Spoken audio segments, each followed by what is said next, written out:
Welcome, everybody, to the Friar Talk podcast and YouTube channel. Today, we're just going to pretty much go over where we've been wrong this year. So, pretty fun segment. I think a lot of people in the media just kind of act like they get everything right.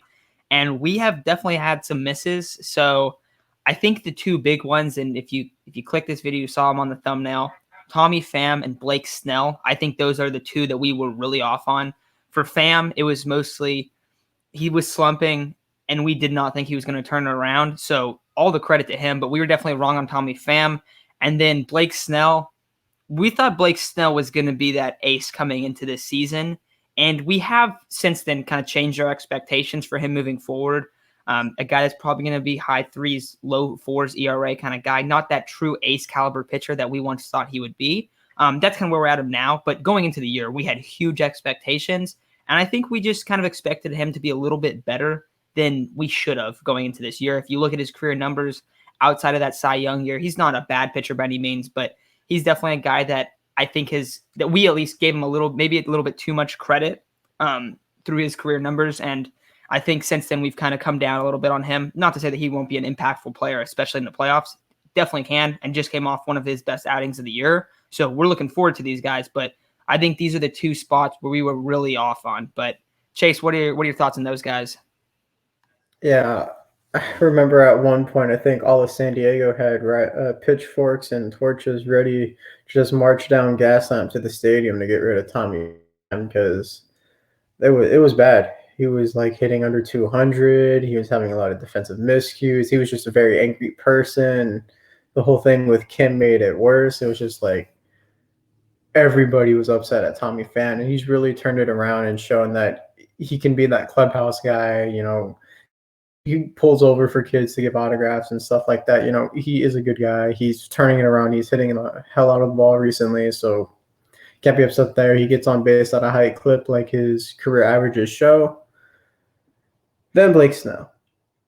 The flip of a coin, Blake Snell. On the road, other than this last outing, very hard to watch. At home, absolutely dominant. So, there's been a lot of things like, oh my God, it looks like he's going to break out. And then he, falls flat. So hopefully this outing is a good sign to come because he just went 6 innings, 3 hits, I think a walk and 8 strikeouts. So it was a really good outing.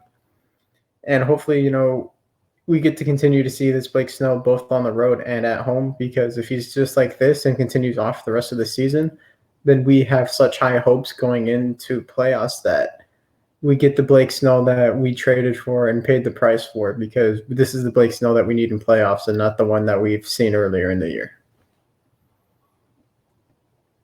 Yeah, in one of our videos about who needs to have the biggest impact and who needs to have the biggest turnaround this year for the Padres, one of the guys that we mentioned, and I think it was the guy that we mentioned first, was Tommy Pham.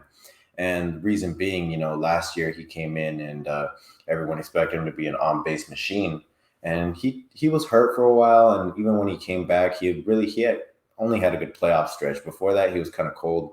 And so he comes in this year, has a really, really, really, really bad start to the year. Chase brought up there were people, that everyone had it out for him. And, everyone did. He even got harassed in left field, I'm pretty sure. So, it was a dark time for Tommy Pham. Didn't have his best baseball days. Wasn't really getting a lot of love off of the field either. But he's grown on me so much.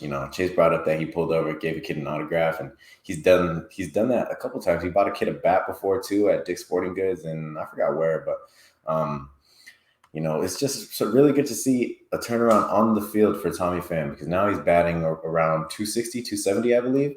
He's gotten his batting average up around probably 150 points ever since April, I believe, and that is huge for this team. And we see the turnaround that he's had and how it's impacted this lineup. Ever since he's turned it all around and become that dominant leadoff hitter that we've wanted, this lineup has been insane. This lineup, I think, has probably been one of the best lineups in baseball. It helps Fernando, because Fernando used to just hit leadoff bombs. Now he gets a chance to bring in Tommy Pham, or, Trent Grisham is leading off occasionally. But, overall for this lineup, Tommy Pham being this good is so healthy for the lineup. It is so good, and we see the benefits that on the scoreboard. As far as Blake Snell goes, Chase brought up flip a coin, how, great at home, pretty lousy away. Had an amazing outing in Miami last night. Through 6 innings, 3 walks, 8 strikeouts, just a really, really good outing. So that was really good to see. And I brought up that how I have no statistical evidence or anything that could prove this, but I do think he's going to have a second half turnaround just based off like gut feeling. I think he's going to have a turnaround in the second half. And maybe it's not anything crazy. Maybe it's not like he's had a 1 ERA ever since July something. It'll be like improvement. It'll be improvement on the road especially. So, we were wrong about both of those guys. Tommy Pham is, we went from wanting him gone to I want him to stay. And Blake Snell, I think he's got the turnaround in him here soon. I don't know if you saw, but they showed a graphic of Snell's first and second halves, pre All-Star game and post All-Star game numbers throughout his career, and he improves like pretty dramatically in the second half. So there is some proof there, I guess, Isaac. But I feel the same way. Like I do think he's going to get better. And then you look at some of these guys like Tommy Pham, like we were saying, like I think a lot of not all Padres fans, but quite a bit of Padres fans are like, all right, we need to get Pham out of here. I'm on the let's extend Tommy Pham train now. Like that's where I'm at. So definitely come around a lot on him. I think these are the two guys that we definitely missed the most on because we weren't close on Tommy Pham, to be honest. Like throughout this year, like we've been all over the place. Now we're very content with him as the starting left fielder.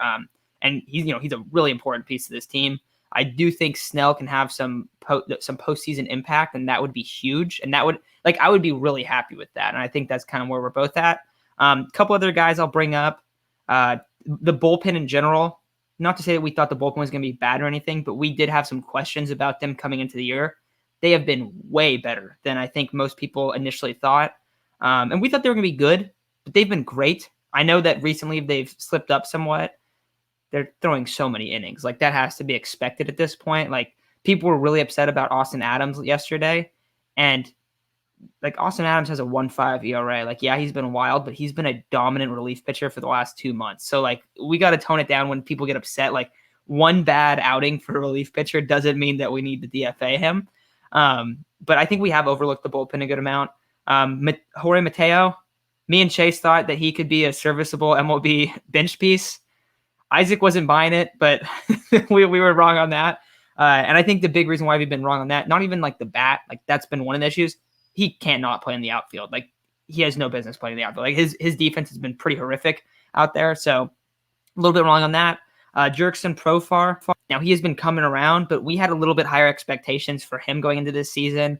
So I think that he's underperformed somewhat. I would say the same thing goes for Will Myers. Not in terms of like his slash lines and stuff for the most part. Like we thought that this is where he'd be, but he hasn't been hitting as many home runs that we kind of thought he could. We thought he could go 30 plus. He's probably going to be mid-20s at the end of the year. So a little bit lower power numbers, not anything like super significant. Victor Caratini, definitely overlooked him and really didn't know a ton about him heading into this season, and he's been spectacular behind the plate. So got to give him some praise. And then the final thing I'll bring up is the San Francisco Giants. Definitely overlooked the Giants heading into this year. So, and I do think that they're not quite as good as what their record says. I would still believe that, but they're right now. They're sporting the best record in baseball. So you got to give them some credit for that. Like they've been a lot better than we thought. But any other guys that you guys remember us kind of being wrong on, or any of those guys that you want to comment on, Chase?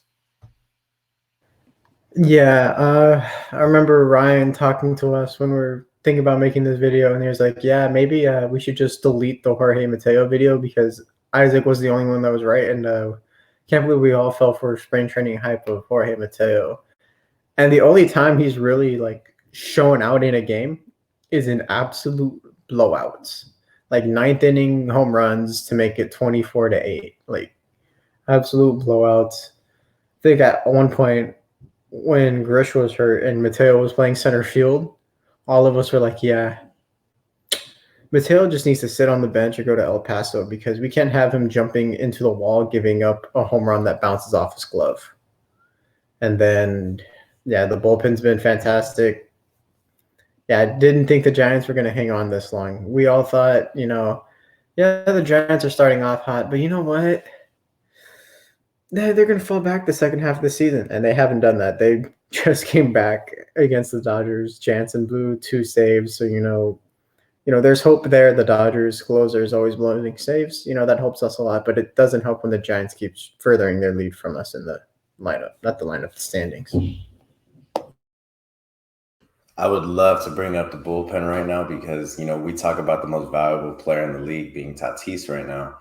The most valuable group on our team by far has been the bullpen because we talked about how the Padres pitchers, they have a tough time going 5 or 6 innings. It's a blessing when they go 6 innings, I feel like. And the guys that have picked up their slack, guys like Tim Hill, Austin Adams, Pagan's not that good, but he's been, he goes out there and he helps out a little bit. Mark Melanson as the closer has been pretty solid. We bring up that we do think sorry, there was a noise. We bring up that we do think he needs that we do need a new closer because he's not exactly the closer that you want going out there in the postseason. But overall, Parmine is going to be coming back. Matt Strong hopefully is going to be coming back soon. And, this bullpen's starting to really, even when they weren't healthy, they were still one of the best groups, if not the best group in baseball. So as health goes our way, they're going to become the best. I have no doubt about that. They've been amazing. So really good to see from the bullpen. Tim Hill, I don't know if everyone knows, that guy is my guy. I love Tim Hill. He's one of my favorite players for sure. As far as Jorge Mateo,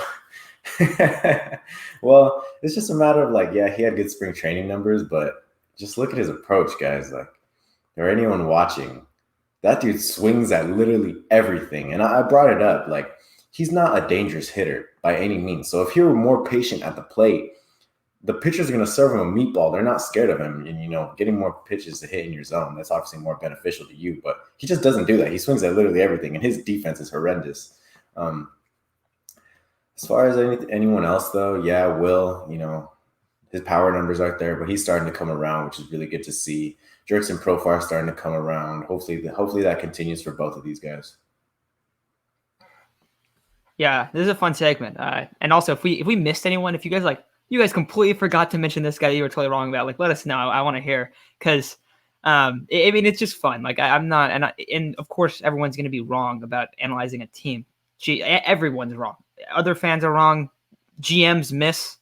That's just how sports are. So it's really fun to kind of look back on where you were wrong.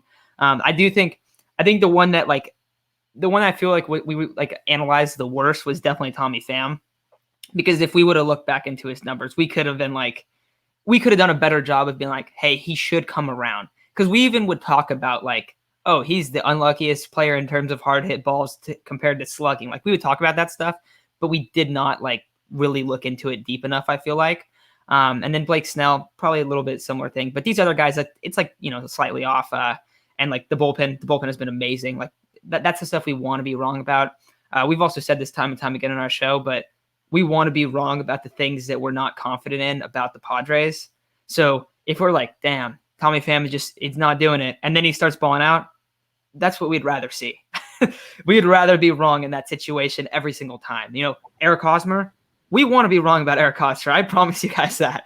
We want him to go out there and we want him to hit 300, start driving everyone in, and stop hitting the ball at second base. That is what we are. That's what we really, really want. But anything else before we take off out of here? I want to see Eric Hosmer become the best defensive first baseman I've ever seen.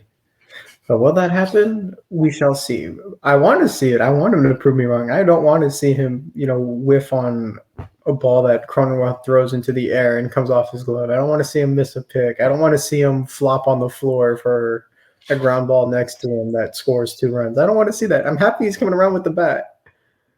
But, man, I really want to see him prove me wrong on defense. Chase, the way some of these people talk about Eric Hosmer, you would swear he's the greatest defensive first baseman of all time. People always bring up the gold gloves and everything. I'm not talking about any Padres fans. I know Royals fans, they go in if anyone tries to diss on Eric Hosmer. Specifically, this kid that said something about Eric Hosmer being better than Fernando Tatis because he has a ring. Apparently, he's better than dozens, hundreds of other amazing ball players too because he has a ring.